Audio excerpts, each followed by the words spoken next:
সাহসে এসেছিস তুই এই বাড়িতে বল? আমি জানি এখন তোমরা কেউই আমার কোনো কথাই বিশ্বাস করবে না, কিন্তু কোনো কিন্তু নয় বৌদি।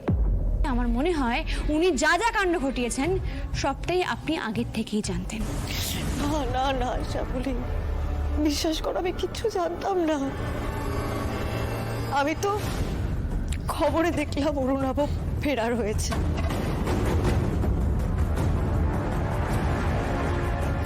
তারপর থেকে আমার মাথা জাস্ট কাজ করছে না। কি করব, কোথায় যাব, কিচ্ছু বুঝতে পারছি না।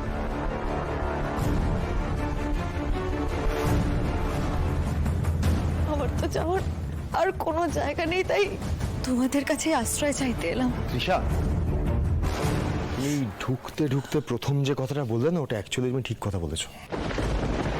তোমাকে আমরা কেউ বিশ্বাস করি না, কারণ তুমি একটা ক্রিমিনালের পার্টনার। আর এই বাড়ির প্রত্যেকটা লোক এটা বিশ্বাস করে যে অরুর করা প্রত্যেকটা ক্রাইমের সঙ্গে তুমি জড়িয়ে রয়েছো। বুঝতে পেরেছো? আর কতটা নির্লজ্জ তুমি, যেই দেখলে এখন আর তো কোথাও যাওয়ার জায়গা নেই, তাই আবার এখানে আশ্রয় চাইতে চলে এলে। ছি! না দাদা ভাই, ব্যাপারটা এরকম না, প্লিজ বোঝার চেষ্টা করো। আমি শুধু এইটুকু জানতাম যে অরুণাভকে এই বাড়ি থেকে বঞ্চিত করা হয়েছে বলে ওর এতটা আক্রোশ, এতটা অভিমান, রাগ, দুঃখ। কিন্তু যতই হোক দাদা ভাই, আমি অরুণাভ স্ত্রী, আর একজন স্ত্রী হয়ে স্বামীর পাশে থাকাটাই তো আমার কর্তব্য, তাই না?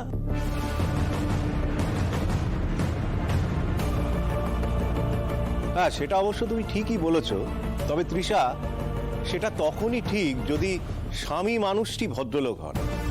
কিন্তু স্বামী একের পর এক অপরাধ করে যাবে, আর তার স্ত্রী সেই অপরাধে ইন্ধন জুগিয়ে বলবে যে আমি আমার স্বামীর পাশে আছি, তাহলে তৃষা সেই পাশে থাকাটার মধ্যে কোনো মাহাত্ম্য থাকে না।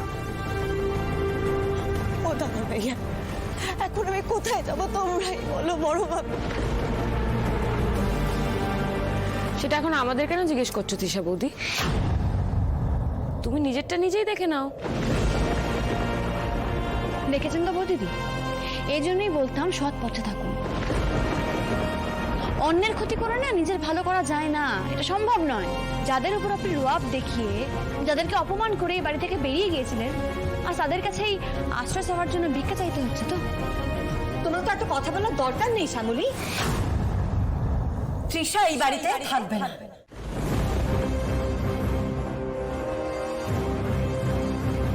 কিসের কর্তব্য শ্যামলী? ও এই জোড়াবাড়ির প্রতি কোন কর্তব্যটা পালন করেছে যে আমরা ওর প্রতি কর্তব্য পালন করব? আমি একটা কথা বলি, তৃষা যে অন্যায় করেছে সে ব্যাপারে কোনো সন্দেহ নেই। এখন নিরুপায় হয়ে আমাদের কাছে আশ্রয় চাইতে এসেছে। ওরা কুলাঙ্গার হলেও আমরা তো তা নই। আর শ্যামলী যেটা বলেছে ঠিকই বলেছে, তৃষা এই বাড়ির বউ, ফেলে তো দিতে পারিনি।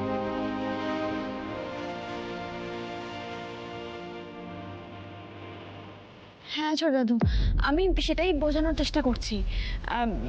আজকে আমার মনে হচ্ছে এই মুহূর্তে বৌদিদিকে বাড়িতে থাকতে দেওয়া উচিত, নাহলে তো ওই অরুণাভ ভৌমিকের সাথে আমাদের কোনো পার্থক্যই থাকে না, তাই না?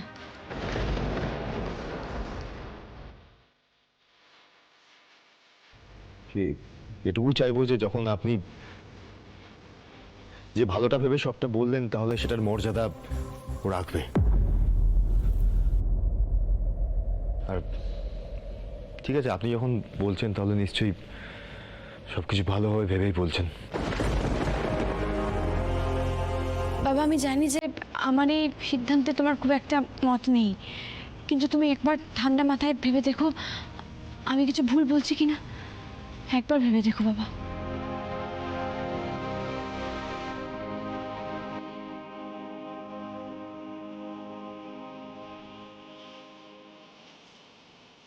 তৃষা, শ্যামলীর মতো মেয়ে এ বাড়িতে ছিল বলেই হয়তো তুমি এ বাড়িতে ঢুকতে পারছো।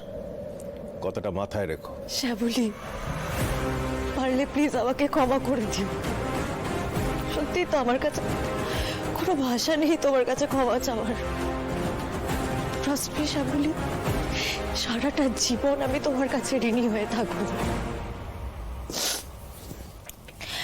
আজ থেকে এই জোড়া বাড়িতে আমার নতুন অধ্যায় শুরু হলো। এই সব কিছু সম্ভব হয়েছে শুধুমাত্র তোমার জন্য। Thank you.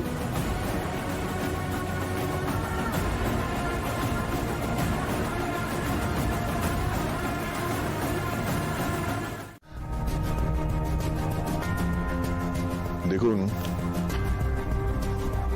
চেক আপ করে যা বুঝলাম, উনি যে আর কখনো হাঁটতে পারবেন না বা দাঁড়াতে পারবেন না সেটা কিন্তু নয়।